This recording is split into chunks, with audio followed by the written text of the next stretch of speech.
Brian, why don't you tell us about Anthony Lucas, who's an interesting character who beat up on Caleb Tiernan pretty bad. Anthony Lucas, the edge from USC. Tell us about him. Yeah, it's interesting. This guy, when you look at him physically, man, he clearly looks the part. He's like a stand-up. He plays like they play like a three-man line there, and he's like a stand-up edge. He transferred from Texas A&M, by the way, to go to USC. He's got some of the longest arms I've seen on a defensive end. I mean, you watch him stand there and play in football position, and it's like his fingers are touching the ground. That's how long his arms are. But he does a nice job. He uses length in order to control blockers at the point of attack. He's 6'5", he's 285 is what I got. Yeah. That's what I got measurement-wise. And so, I mean, he looks, I mean, he's a big guy. He does a good job of holding the point of attack. I didn't see him get knocked around a whole heck of a lot. I did once again see a much better run defender than I did a pass rusher.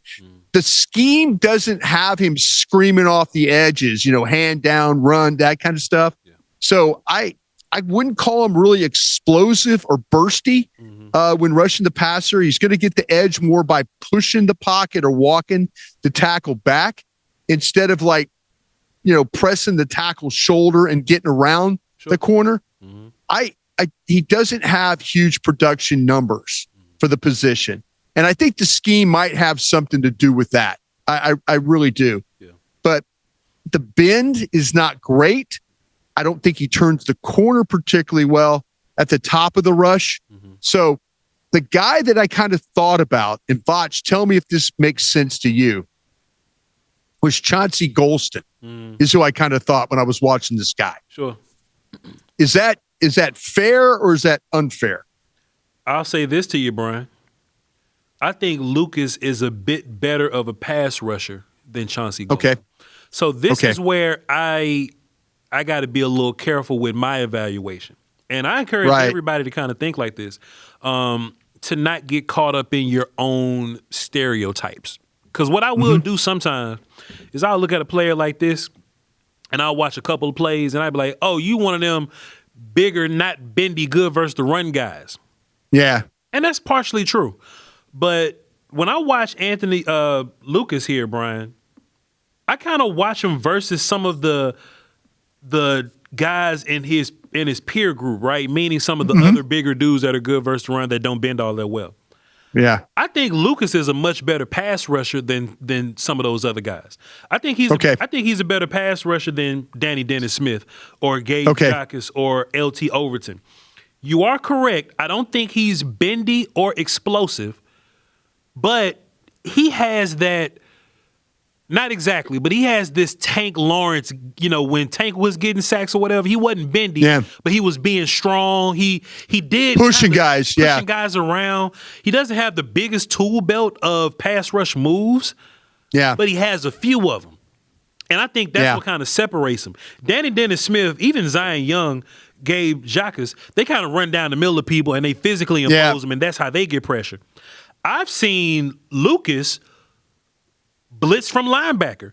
I've seen him loop from edge. I've seen him stack somebody up as a 4-eye kind of guy. I've seen him rush from 3. You know what I'm saying? And he'll have different moves. I think he's a little more agile than some of those other guys that I mentioned a little bit earlier, Brian. So I kind of bumped him up the board a little bit. Let me read what I got on him. Big body, great length, athleticism, powerful punch, extension. He extends the hell out of people, Brian. He gets bodies off of them. He moves all up and down the line of scrimmage. I just mentioned that B gap, whether he's in a 5 and somebody lines up outside of him, he'll stand up and rush from the edge. Like I said, I saw him one time at a linebacker. It's funny because I watched Tiernan first and then I watched Lucas and I was like, okay, USC played Northwestern. He beat the hell out of Tiernan, Brian. So I thought that was interesting there. That was fun. Has a few change ups to his pass rush plan, but he mostly relies on bull rush. He's strong, but he needs to work on that. Some hand fighting. I don't think he knows what he's doing. I think he's naturally reacting to the hand fight. but he's trying. So I respect that as opposed to I'm just going to lower my head, duck my shoulder into somebody. So that's kind of where I kind of separate him as well. But he has some hand fighting. Decent versus the run. I think his power and his size and his effort kind of makes him a cool, disruptive run player. But when you get down blocked, don't just run on field and get trapped or get down, exactly. You know stuff like that. He needs to he needs to identify the runs better or like run blocks better. And he does get caught up on some blocks. Like if you latch on to him, he will get stuck. So he's one of those guys that's better early in the rep than later in the rep. You see what I'm saying, Brian? I got a 3 on him. I got a 3 on him. I got him behind Derek Moore.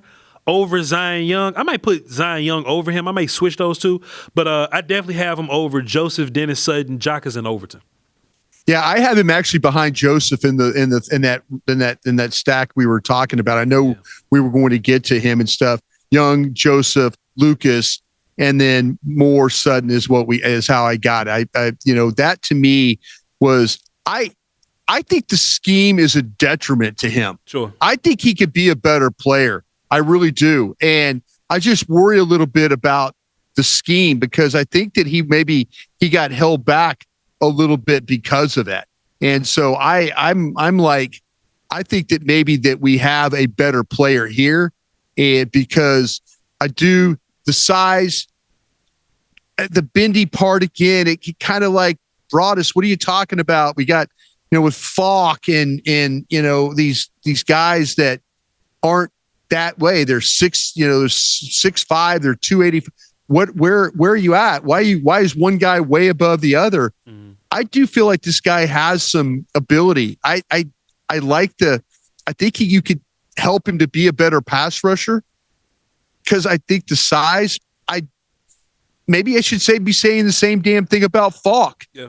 I mean, we've seen VOCH, but I'm really struggling right now with these 6'5", 280-pound guys, where to put them on the board. And I think Lucas is a guy that needs to be considered, third round, where I have VOCH in the bottom of the second, closer to the third, because I'm just not really, really sure about these guys. I think so.